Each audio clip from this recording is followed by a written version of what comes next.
In this video, I want to show you the basics of drilling big holes through thick steel. I'm right in the middle of a metal fabrication project right now. I'm making these parts. This is for a stair railing project. Let me show you that later. This is the material that I'm using to make these lugs that are welded to this threaded end cap. So this is 1/4 inch thick mild steel, and I need to make 1/2 inch diameter holes. I don't really have any special equipment here. I just have a drill press, but the technique, the method I'm going to be showing you now is suitable for drilling all kinds of thick steel, thick mild steel, no matter what you're doing. So let's go over to the drill press and I'll show you how it all happens. So here's one of the lugs that I've already made, and if you take a close look at that, you can see that the hole is nice and crisp and clean, and it didn't take me very long to create that either. Now, one tool that you do not want to use for this sort of an operation is just regular drill bits. I mean, these are strong enough to go through mild steel. There's no problem that way. They're high end, they work really well. But the problem is, I want to drill a hole of this size. This is a 1/2 inch bit. First of all, it would be very slow. It would be hard on the bit, and it would also, the bit this size also has a tendency to grab the metal and try to spin it around. It's happened to me. You don't want it to happen to you. So the usual procedure when you're drilling big holes in steel is to start small with a drill bit maybe this size, maybe 1/8 of an inch or so, and then work up a little bigger and a little bigger and a little bigger until you finally get up to the 1/2 inch. If I was drilling this hole with these kind of bits, I'd probably have to go through, I don't know, 3, 4, 5 different drill bits. That's putting them in the drill press, using them, taking them out, putting another one in. It's pretty slow, but there is an excellent alternative, and that's what you see here. This is called a step bit, and essentially it's a whole bunch of incrementally larger drill bits, one after the other, so they get bigger. That's why it's called a step bit, because it forms these steps. Now, this tool is excellent for drilling sheet metal. In fact, it's the only way to drill big holes in sheet metal, because no matter how you use a regular twist bit in sheet metal, it's going to grab and cause a problem, and a big mess usually. A step bit works much more smoothly because it's one little bit bigger bit after another, one right after the other. No grabbing, no tearing, just a nice hole. Now, this particular bit is exactly the same as the one I have chucked into the drill press, and its maximum size is 1/2 inch. So, because I'm drilling 1/2 inch diameter holes, I don't have to remember to stop the bit, because the further down it goes, the bigger the hole it creates. I just have to run this bit all the way through, because the biggest it gets is 1/2 inch. So it works really well. Now, I'm going to show this to you in a minute, but of course, before you drill any holes, you've got to mark holes. And that's what I'm going to do here.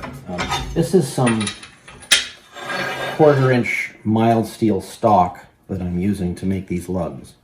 Now, I really don't want to work with little pieces like this, at least not for the drilling, because it's just harder to hold. In this case too, the vise would get in the way. I mean, the bit's got to be able to go all the way through. I would have to grip this little piece of metal in the middle of the vise. It's a hassle to work with pieces this small. So what I've done is I've chamfered the corners on my metal cutting saw. Then I'm going to mark where I want the hole to be. I'm going to drill the hole when the piece is long, and then I'm going to cut it to length. That's the procedure. So I've got a little pencil line here. Don't know if you can see that, but a little pencil line. That shows me how far from the end I want the hole to be. This is the center of the hole, this far from the end. Now, I also need to center it from side to side, and for that I'm going to use something called a center finding ruler, and I'm also going to use this automatic center punch too. But let me grab the center finding ruler and I'll come back and show you how it's used. So this is the center finding ruler, and on one side it's just a regular ruler from 1 inch to 12 inches. But in the middle, it's got the center marked, and then 1, 2, 3, 4, 5, 6, 1, 2, 3, 4, 5, 6. So The center of anything is marked by equalizing the dimension measurements on each side of the workpiece. So let's come and take a look here. You can see there's the center. Now this is 2-inch wide stock. So look at, I have the 1-inch mark here and the 1-inch mark there. And that's the center right here. So I put my spring-loaded center punch on it, and then I just pump it up and down a few times. Can you see that little mark there? Little center punch mark? That shows me exactly where I need to start drilling, but it also helps to guide the bit and stop it from wandering around the earliest stage of the whole drilling process. So you've got to put this workpiece in the vise so that when the drill bit goes down, it clears the bottom of the vise, because it's pretty long here by the time we get all the way through it. So we'll just put it in, give it a good squeeze.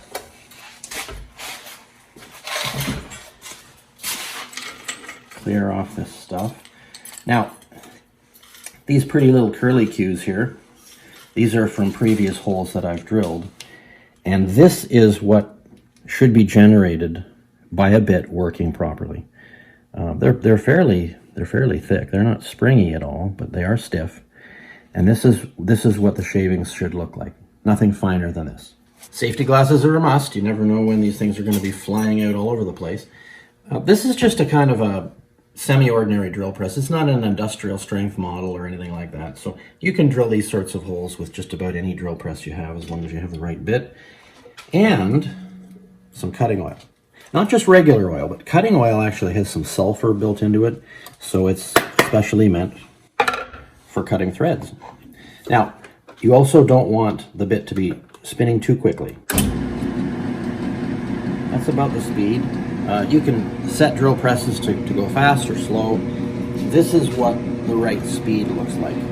It's not crucial that the speed be right on, but if it's too fast, you're going to get too much heat. If it's too slow, you're also going to get too much heat because you can't make progress through the steel properly.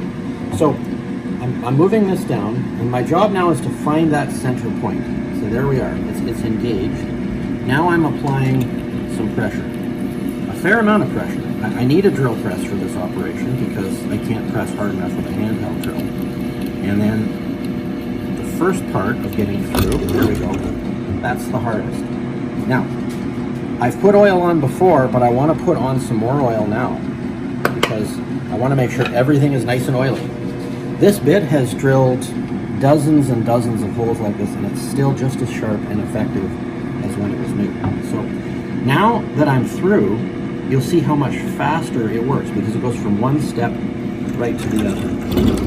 So it goes chunk, chunk, another step, another step, another step. And finally, all the way through. There, that's it. Nice hole, effective bit, and now I'm going to trim it to length, and I will have the lug I need to continue with this project. But same technique that I use drilling holes in all kinds of metal working projects, and it can work just as well for you too.